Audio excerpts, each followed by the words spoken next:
Welcome to The Honest Media. I'm Tom Pappert. Now, we're going to start, I think, by examining Hillary Clinton's history. And this is from her 1975 Arkansas rape case, where the accused attacker was successfully defended by Hillary Clinton. And this is from Politico. She's speaking for the first time under condition of anonymity because, we both know what happens when you go up against the Clintons. Mm-hmm. You wind up dead. Yes. Or your cat does, or your kids end up threatened, or people find you on the street and they say, "Hey, how your kids doing? You're in danger." Bad stuff happens. Bad stuff happens to people who go Planes against... blow up, all sorts of stuff. Oh, yeah. The Clintons are very scary people to cross. They are. The victim, whose name has been withheld by the media, spoke with the Daily Beast.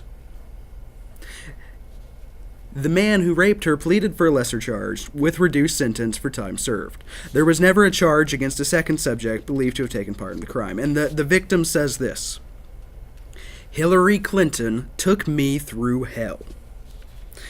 I would say to Hillary, you took a case of mine in 75. You lied on me. I realize the truth now, the heart of what you've done to me. And you're supposed to be for women? You call that being for women? What you done to me? And I hear you on tape laughing." Clinton wrote about the case briefly in her memoir, Living Criminal History. Mm-hmm. Noting she later established Arkansas's first rape hotline. So she defends a rapist, and then she makes up for it by creating the rape hotline. Ridiculous. "I had him take a polygraph, which he passed, which forever destroyed my faith in polygraphs," Clinton said with a laugh in one exchange. Yeah. So she knows, she basically admits that the guy's guilty. Yeah. But, she was just doing her job. Mm-hmm. And people make the case, and I guess rightfully so. She was a court-appointed lawyer. She couldn't exactly just go and say, this guy's bad and I'm not doing the case. But she could have refused the case. Well, could they? She took it on a favor. Oh, really? She later said, yeah. Really? A favor to the judge. I didn't realize that. Yeah. She could have, this isn't like a court-appointed lawyer where they have to do the case. No. Yeah, she took it on a favor. On a favor to the judge. Uh-huh.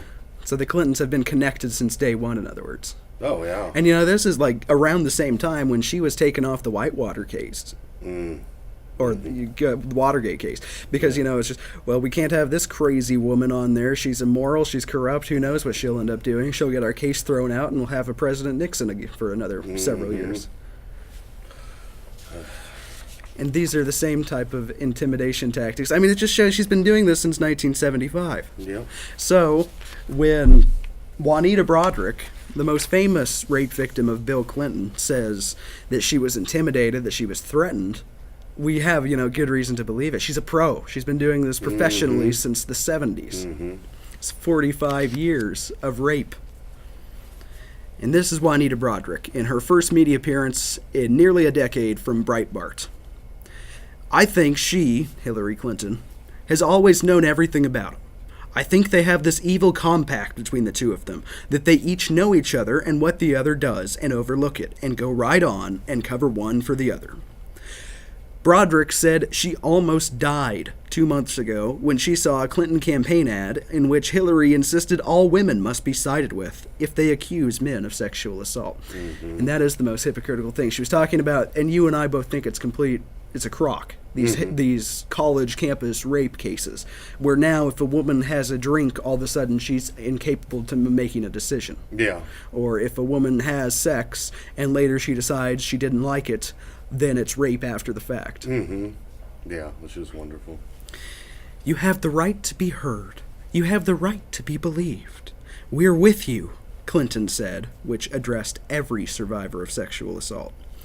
And Broaddrick responded, "The only thing I would like to say is I hope someday these people that I feel like are so evil, will be brought to justice. And if I can help in that, I will. But these are not good people for America." And she was raped in, 78? Yeah, 1978, during Bill Clinton's gubernatorial bid, when he was wanted to be the governor of Arkansas so he could start running drugs. Yeah. Gotta subsidize his habit somehow. Mm-hmm. She said Clinton singled her out during a campaign stop at her nursing home. This is a registered nurse, Juanita Broaddrick. Mm-hmm.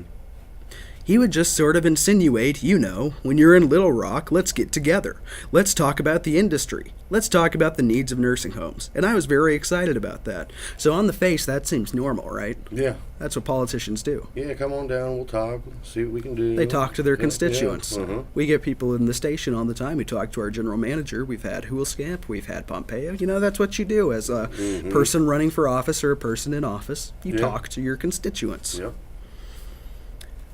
Broderick said she finally took Clinton up on that offer in the spring of '78, when they traveled to Little Rock for an industry convention along with her friend and nursing employee, Norma Rogers. The two shared a room at the city's Camelot Hotel. Now, one thing that immediately, as a woman, you have to wonder if she thought something was up. Because Bill Clinton said, well, call my office. He had actually call his personal line. And it went to a secretary, and the secretary said, oh, okay, I'll let him know. And then the secretary gave her his apartment phone number. Yeah, his private apartment. Private apartment. Yeah. We don't have Mike Pompeo's private line. Yeah. I called his... Why does he have a private apartment when he's living at the governor mansion? Oh, no, this is before. Oh, this is. I think he's still running, because it's spring of '78. I called his apartment, and he answered.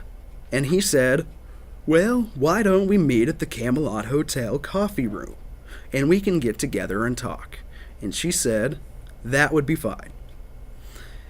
Clinton then changed the meeting location. She says, he called my room, which he said he would do when he got to the coffee shop. And he said, there are too many people down here. It's too crowded. There's reporters. Can we just meet in your room? Mm-hmm. And she says, and it sort of took me back a little bit. But I did say, okay, I'll order the coffee to the room, which I did, and that's when things sort of got out of hand. And it was very unexpected. It was, you might even say, brutal, with the biting of my lip. And in this recent appearance, she didn't want to go into the details. Mm-hmm. And I can't blame her, because, she's 73 now. Yeah. She's 73, and she says that, it's been 30 years since Bill raped me, and the pain never goes away. Yeah. Did his trademark move on her, the lip bite. That's right. He did that to almost every victim who has come out publicly and said. The one woman, who we'll bring up in possibly the next segment, was paid, $850,000? $850,000. And she said, well, yes, he bit my lip. Yes, he almost bit it through, but it was consensual. It was just really rough. Yeah. Because, when you've got $850,000, I guess you can afford all the therapy you need to get over it. Yeah. When we'll be back after these messages, we'll go into the gory details.